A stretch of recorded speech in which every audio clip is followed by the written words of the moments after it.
इंसाफ दिलाएगा तू? इंसाफ नहीं, साफ करने आया हूं। कायदे में रहो, फायदे में रहो। আজকে আমি রিভিউ করতে যাচ্ছি সালমান খানের আসন্ন ঈদের সিনেমা সিকেন্দারের সেকেন্ড টিজার রিভিউ। सिकंदर का था दादा ने संजय और प्रजा ने राजा साहब। अपने आप को बहुत बड़ा सिकंदर समझता है। इंसाफ दिलाएगा तू? টিজারটি টিজার কম একটি ইন্ট্রোডাকশনাল ভিডিও বা ক্যারেক্টার ইন্ট্রোডাকশনাল ভিডিও বললে মনে হয় বেটার হবে।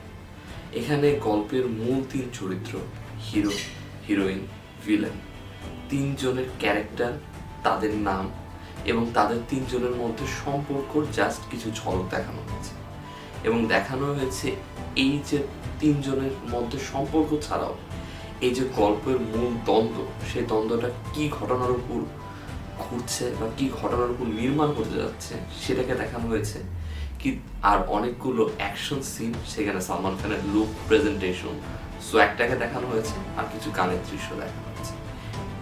এটা আপনি কোনোভাবে টিজার বলা যেতে পারে, ক্যারেক্টার ইন্ট্রোডাকশন বলা যেতে পারে। যদি পজিটিভ এবং নেগেটিভ দিক নিয়ে আমরা কথা বলি, এই টিজারটির সবচেয়ে বড় পজিটিভ দিক হচ্ছে সালমান খানের এজ অ্যাপ্রোপ্রিয়েট, মানে তার এজ সাথে মানানসই প্রপার অ্যাকশন সিন, তার সোয়াগটাকে ব্যবহার করা, তার আই এক্সপ্রেশনটাকে ব্যবহার করা, খুব সুন্দরভাবে অ্যাকশন সিনের মাধ্যমে তাকে ব্যবহার করা হচ্ছে। অনেকগুলো সিনে তাকে যেভাবে দেখানো হয়েছে সেটাও তো দুর্দান্ত। এবং এই মুভি যে টেমপ্লেটটা হয়েছে, যে স্টাইলটা হয়ে যাচ্ছে, সেটা সাউথ মুভির স্টাইলে প্রেজেন্টেশন করা হতে যাচ্ছে, যার কারণে যেটা এখন সবচেয়ে বেশি মার্কেট গ্রহণযোগ্য proper action commercial style, south স্টাইলের অ্যাকশন মুভি, সেটা এটাতে আপনি পাইতে মাত্র অ্যাকশনের প্রেজেন্টেশন আর টেকনিক্যাল কোনো কিছু ডিপার্টমেন্টের কাজ ছাড়া কোনো জিনিসই প্রপারলি ভালো লাগেনি। তার কারণ আমি একটি একটি করে আপনাকে বলছি। অন্তত প্রথম কারণ, এই একটা টিজারের মূলত কাজ কি হয়? একটা টিজারের মূলত কাজ হয় আপনাকে এই গল্পের সাথে এমনভাবে জুড়ে দেওয়া বা এমনভাবে টিজ করে দিয়ে চলে যাওয়া যাতে আপনি এই মুভিটা দেখার জন্য আগ্রহ পোষণ হন, এর গল্পের দেখার জন্য আগ্রহ পোষণ হন। এই টিজারটিতে কি গল্প দেখিয়েছে?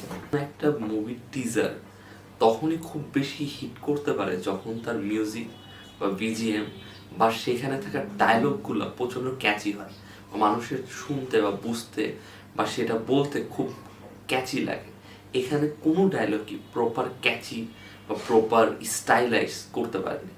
আপনি যদি কয়েক বছর আগেরও কিছু বিখ্যাত মুভিগুলো দেখেন, কমার্শিয়াল মুভি, কেজিএফ হোক, সেটা অ্যানিমেল হোক, সেটা পুষ্পা হোক, প্রতিটা মুভির ডায়লগ ওয়ার্ক করেছে।